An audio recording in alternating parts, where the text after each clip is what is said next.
¿Quién eres? ¿Por qué eres como eres? La silla vacía te invita a indagar en tu propia psicología para cuestionarte, descubrirte e ir más allá de tus creencias. Porque creemos que el autoconocimiento es la llave maestra para el cambio que anhelas. ¿Te atreves a iniciar este viaje?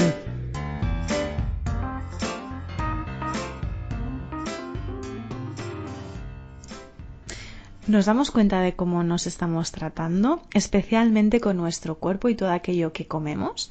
Lo que nos decimos constantemente acaba siendo una manera de relacionarnos con nosotros mismos. Pero ¿existe una mejor manera para tratarnos? Quizás la autocompasión y los hábitos saludables sean la clave para esto. Hoy vamos a hablarlo con nuestra psicóloga especializada en alimentación consciente, Mireia Hurtado. Buenos días. Buenos días, Gisela. Vamos a hablar de un tema que a lo mejor pues la gente no conoce tanto, que tiene que ver con la autocompasión, ¿no? La autocompasión, ¿qué es? ¿Cómo la definiríamos para que el oyente pueda ubicarse? Podemos decir autocompasión es una motivación que está en el ser humano desde el principio de nuestros tiempos y es la capacidad, la habilidad de podernos conectar con el sufrimiento más un deseo por aliviarlo, ¿vale? O sea, fíjate, ¿no? La compasión, la compasión, ¿vale? La compasión y surge de forma natural en el ser humano, es cuando yo veo que sufres, Gisela, cuál es mi instinto, podemos decir, ¿no? Es como, ¿qué puedo hacer por ti? ¿Vale? Surge de forma natural porque esto nos ayuda a sobrevivir, ¿no? Ayudarnos los unos a los otros en las dificultades, ¿vale? Vale. Entonces, la autocompasión, y aquí es donde viene lo interesante, me puedo preguntar, ¿no? Vale, ¿y qué pasa cuando yo sufro? ¿Cómo me trato cuando soy yo la que sufro? Claro. ¿Y qué suele aparecer ahí? Claro, ahí normalmente fallamos, ¿no? Aquí, en esta asignatura. Sí. Claro, hay como varias formas de funcionar, ¿no? Es como, hay muchas veces un mecanismo, ¿no? De venga, tira para adelante, venga, esto no es nada, ¿no? Es como de minimizar y venga, va, que tú tienes que ser fuerte, tira para adelante, tal. Eso por un lado, y luego por otro lado, muchas veces aparece como un discurso autocrítico, ¿no? Es cuando nos sentimos mal emocionalmente, cuando nos pasan cosas pues que no nos gustan, hacemos conductas que no nos gustan, nos autocriticamos, nos machacamos, ¿vale? Y en realidad, pues fíjate, esto que no me ha salido bien me hace sufrir, ¿no? Entonces no necesito machaque, necesito comprensión, necesito compasión, ¿no? Entonces la autocompasión justamente es como esa habilidad, esa motivación para estar conectada con mi experiencia interna, con mi sufrimiento y poder hacer una acción de alivio, ¿vale? De alivio, de apoyo, de sostén, etcétera, que en realidad es lo que estoy necesitando, ¿vale? Interesante porque a veces lo relacionamos con, no sé, con un estado como más de iluminación, ¿no? A veces incluso como que en la compasión no podemos estar normalmente, pero visto así estamos constantemente o podemos conectar, ¿no? Constantemente con el dolor del otro, quererlo ayudar, etcétera. Claro, sí. ¿Cuál sería la diferencia para que podamos entendernos entre, por ejemplo, para no confundir, ¿no? Compasión con autoindulgencia, con pena, con resignación? Claro, sí, es que hay un tema también muy de concepto, ¿no? De nuestra religión judio-cristiana, que muchas veces visualizamos la compasión, ¿no? Como, o sea, es como esta parte, ¿no? De, ay, qué autocompasiva eres, como algo malo, ¿no? Como algo de, fíjate que estás ahí, te quedas ahí como lamiéndote tus heridas y no te mueves, ¿no? Es como el pobrecita de mí, ¿no? O sea, muchas veces vinculamos la autocompasión, la compasión con el pobrecita de mí, ¿verdad? Ay, pobrecita de mí, ay, pobrecita de mí. Y en realidad la autocompasión, fíjate que como es la motivación de aliviar el sufrimiento, el pobrecita de mí está bien y es necesario, forma parte de la autocompasión, ¿no? El vale, esto me hace sufrir, pero también qué puedo hacer para mejorar esto, ¿no? Porque si yo solo me quedo en el pobrecita de mí, no me muevo, ¿vale? Me quedo ahí y ahí me puedo pasar toda la vida, ¿vale? Entonces, eso no alivia mi sufrimiento, ¿vale? Entonces, para nada ni es resignación, porque la resignación es no acción, la resignación es no puedo hacer nada, ¿vale? Entonces, aquí si realmente no puedo hacer nada, es si realmente, que hay pocos casos en los que realmente, pero pongamos casos de enfermedades, de mucho sufrimiento, etcétera, ¿no? Pues hay aceptación y compasión, ¿no? Que es como este gesto interno, ¿no? de consuelo, pero la mayor parte de las veces siempre podemos hacer algo, ¿no? Por salir de ese estado, ¿no?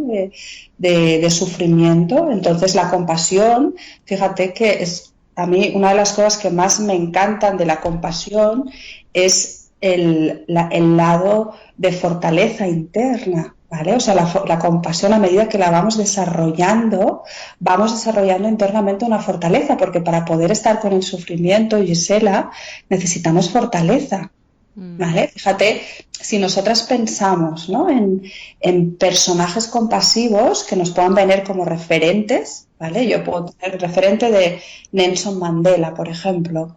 Claro.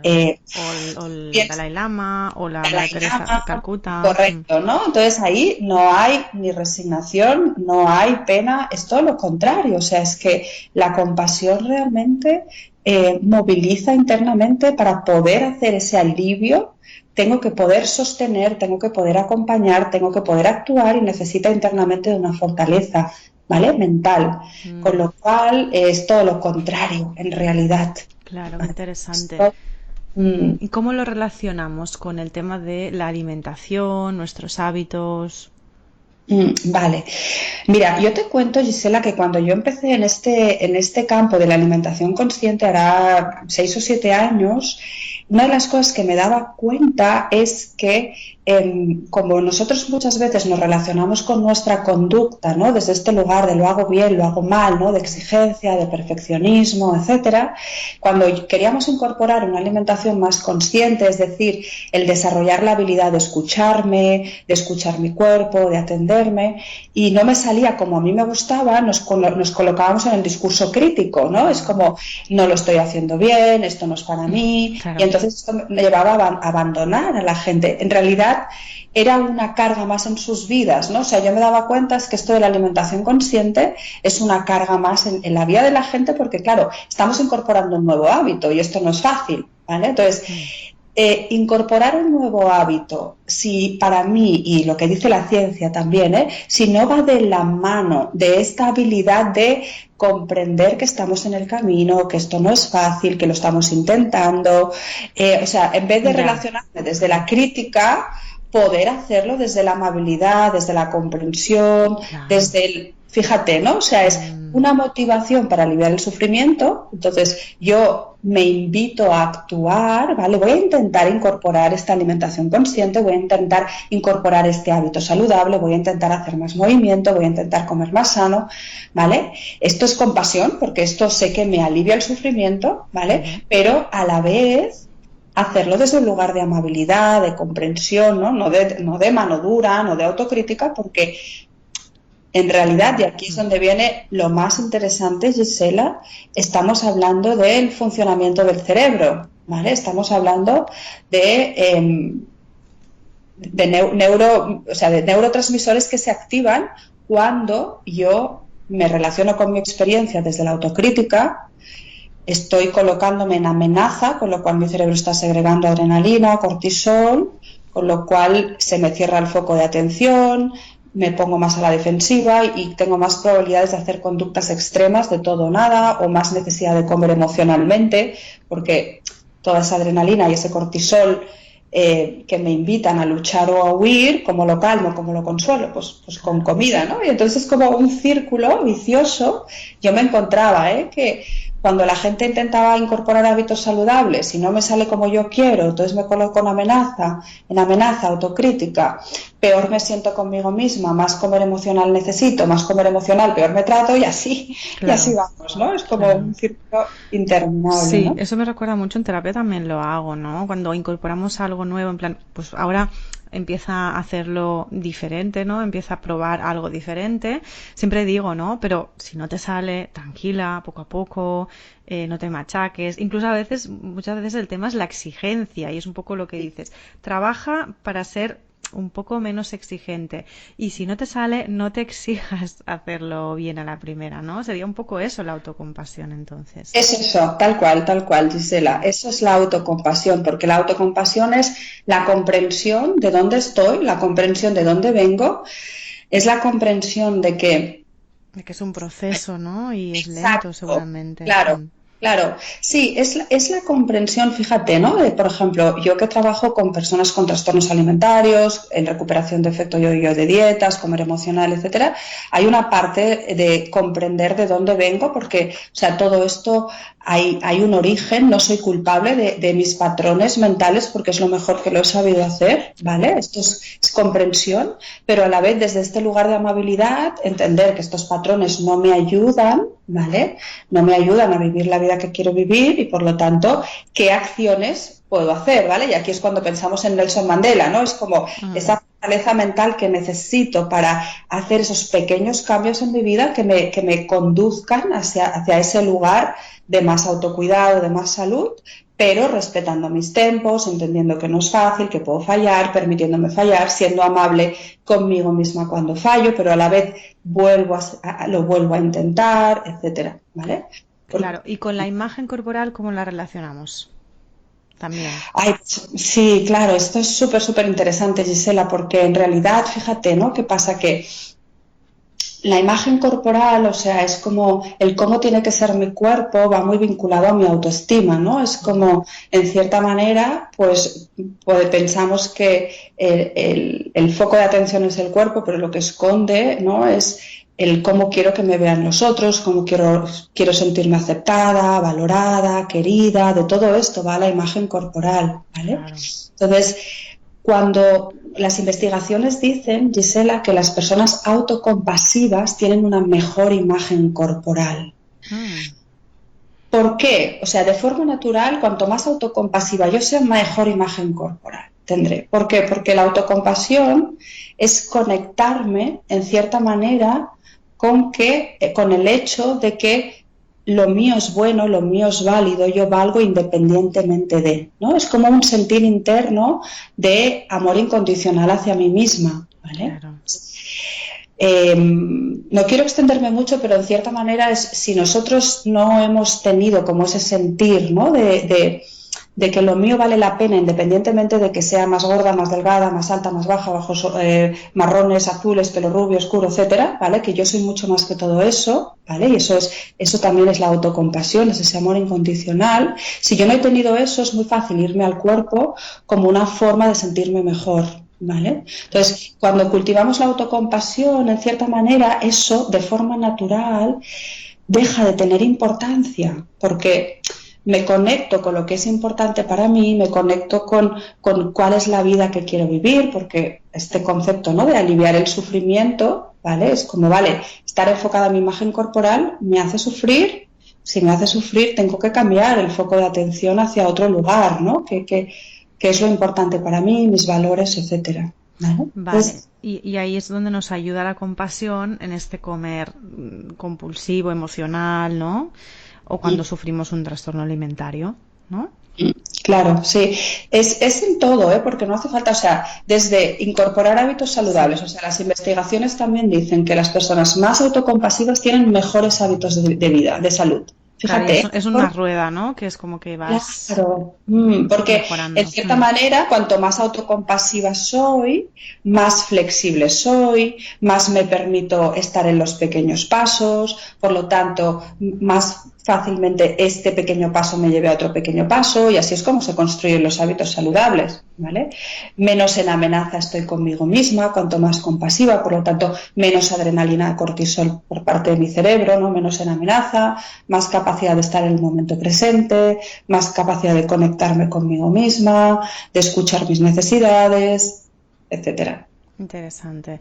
Claro, y para los que nos están escuchando y dicen, bueno, vale, todo esto está muy bien, pero no sé exactamente cómo empezar, ¿no? ¿Cómo podría empezar alguien que ahora le viene de nuevo todo esto, pero que tiene muchas ganas y para ser más autocompasivo, ¿no? Con él mismo, con ella misma. Vale. Mira, a mí una forma de empezar que me gusta mucho es empezar a darnos cuenta de cómo tratamos a los que queremos cuando sufren, ¿no? ¿Cómo es ese discurso?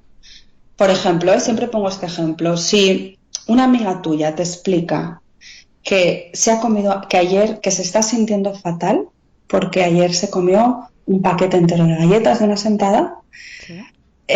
y sabes que tu amiga pues estaba intentando cuidarse, ¿qué te surge decirle? ¿Vale? O sea, si tú te conectas con lo que tu amiga está necesitando en ese momento, ¿cuál es ese discurso que te surge decirle? ¿Vale? Entonces, probablemente nos puedan venir de... Uy, se nos ha Sé que cortado un puedo momento. entender que te estás... Mireia, ¿Sí? te habíamos Sí, perdido. Sí, que decías, ¿estás? probablemente nos puede venir y ahí se nos ha ido un poco la voz. Vale, ¿desde dónde lo retomo?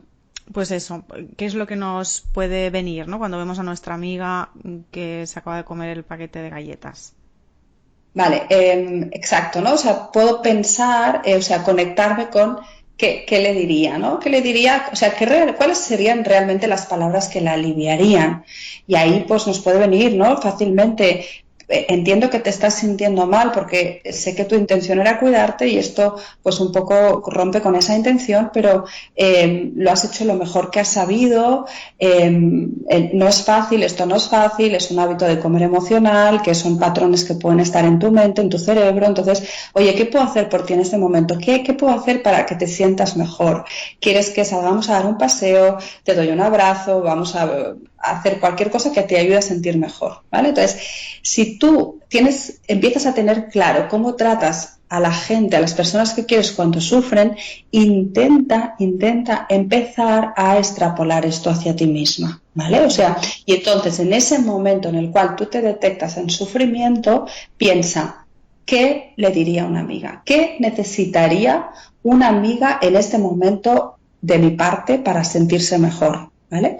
Y Ujú. eso te lo das a ti misma, porque lo mismo que sirve para tu amiga, sirve para ti, ¿vale? Lo que pasa es que nosotros tendemos a pensar que no, para los otros sí, pero para mí no, porque ahí ya entran todas esas creencias de las que hablábamos al principio, Gisela, ¿no? De pena, autoindulgencia, es que entonces no voy a ser capaz la próxima vez, si no me machaco, no lo voy a intentar lo suficientemente fuerte, pero eso no nos sirve porque coloca el cerebro en amenaza, ¿vale? Entonces, lo primero es pensar, ¿no? Este ejemplo, ¿qué le diría a una amiga que me digo a mí misma? ¿Vale? Claro, muy O bueno.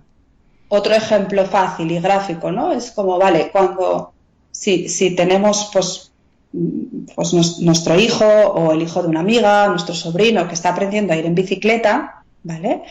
Y ese proceso, ¿no? De me caigo, ¿cómo le apoyamos? ¿Cómo le apoyamos? ¿Cómo le enseñamos? ¿Cómo estamos ahí acompañándole en ese proceso de aprendizaje? ¿Vale? Mm. ¿Lo hacemos desde un lugar de crítica, de machaque, o lo hacemos desde un lugar de venga, va, que tú puedes, venga, sigue intentándolo, venga, que esto no es fácil, no te preocupes, estate tranquilo, relájate, intenta disfrutar, lo entiendes, Sí, sí, sí, sí, sí. es bastante gráfico, ¿no? Sí. Entonces, Claro, pues, solo alguien que esté muy, muy desconectado, ¿no? Y muy neurótico actuaría con esa crítica, ¿no? Bueno, que hay personas que que son también lo así, hay, ¿no? ¿eh? Que también lo Sí, hay, pero bueno, sí. entonces ya ese es otro el problema. Pero sí, sí, es verdad, siempre yo en terapia lo digo, ¿no? Es que si te dijera la otra persona lo mismo, ¿qué pasaría? Ah, no, pues no me enfadaría. Ah, entonces porque tú tienes miedo de que se enfade contigo, ¿no? O sea, siempre ponerte en el lugar del otro ayuda un montón, y es cierto. Claro, sí, esto y luego hacerlo mucho por escrito también, ¿no? O sea, hacer Vale. ejercicios porque en cierta manera cuando escribimos estamos como reforzando mucho más, ¿no? Porque tenemos que entender que la compasión es una motivación que está en nuestros genes, pero que si no nos han enseñado a ser autocompasivos con nosotros mismos, porque tal vez hemos tenido un patrón educativo más crítico, más rígido, más exigente, no está en nosotros, ¿vale? Pero la buena noticia es que se puede cultivar porque el cerebro tiene plasticidad, neuroplasticidad. Entonces, este discurso no existe dentro mío, pero a base de repetírmelo y de conectarme, pero no desde un plano mental, sino desde un plano de sentir, de corazón, ¿vale? Claro. Puedo bajar a mi corazón y entonces y hacerlo por escrito, ¿vale? O sea, cuando me estoy sintiendo mal, venga, si yo me visualizo, ¿no? Como a esa amiga que está sufriendo, ¿qué le diría? Y lo pongo por escrito, ¿vale? ¿Qué me puedo decir a mí misma? Y lo escribo, porque ahí lo que estás trabajando, ¿no? Son todas esas conexiones neuronales nuevas para que esto de la autocompasión sea cada vez más fácil contigo misma. Claro, y no olvidar que es un camino, ¿no? Lo que decíamos antes, que poco a poco, que bueno, precisamente eso también es autocompasión, ¿no? No quererlo cambiar y hacerlo ya perfecto al día siguiente, ¿no? O sea, son Sí, muchos años de un discurso, de una sociedad, de una educación que no es fácil cambiarlo tan rápido. claro.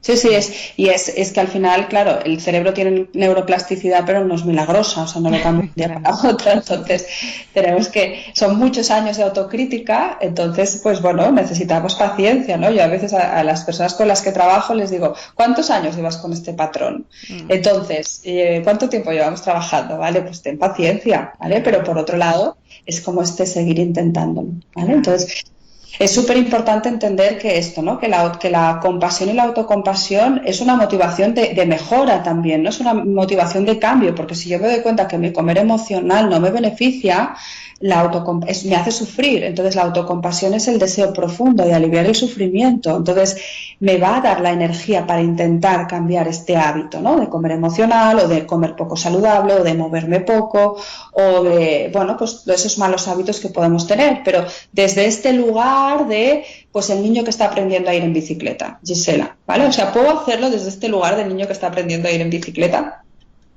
Claro. Mm. ¿vale? No, estaba pensando, perdona, pero es que Sí, estaba sí, sí. dejándome ahí ha habido un vacío. Estaba sintiéndome en mi cuerpo qué me pasa cuando estoy en la compasión o en la autocompasión. Y realmente hay como una relajación, ¿sabes? Hay una sensación de estar tranquila. eh, es como si tocara una paz, ¿no? Que está ahí, pero que a lo mejor normalmente no la toco porque estoy ahí en la aceleración del día a día. Y ahí es como regresar a un lugar de paz interno, que entiendo que tiene que ver también con esa meditación, con el mindful eating que hemos hablado alguna vez en otro podcast. Y, ostras, es como que es el camino a la felicidad, ¿no?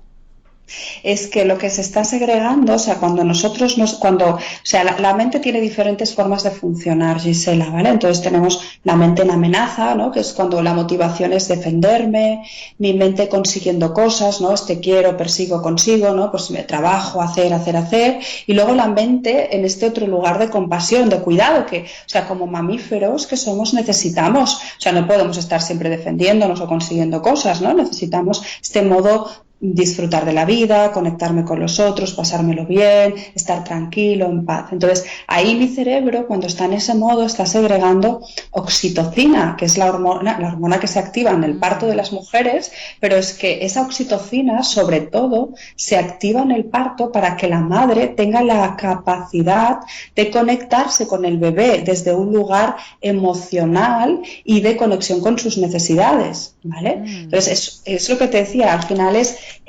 neurofisiología, cómo funciona el cerebro. claro. Entonces, cuando nosotros estamos en modo compasivo con nosotros mismos, y yo cuando hacemos ejercicios de compasión en mis cursos, es que hay ese alivio, esa calma, esa paz. ¿Por qué? Porque mi cerebro está segregando oxitocina y serotonina, pero sobre todo oxitocina, que es la hormona de la conexión y la calma.